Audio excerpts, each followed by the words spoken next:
In this video, I'll show you how to adjust graphics and FPS settings in your game. Click the Settings button in the upper right corner.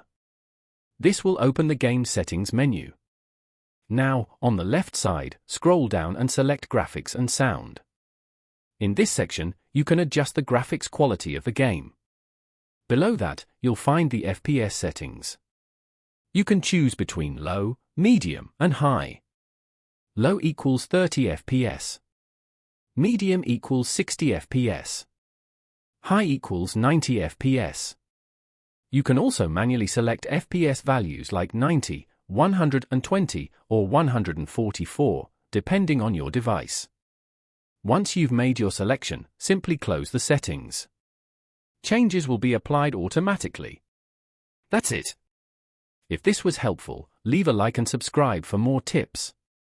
Thanks for watching.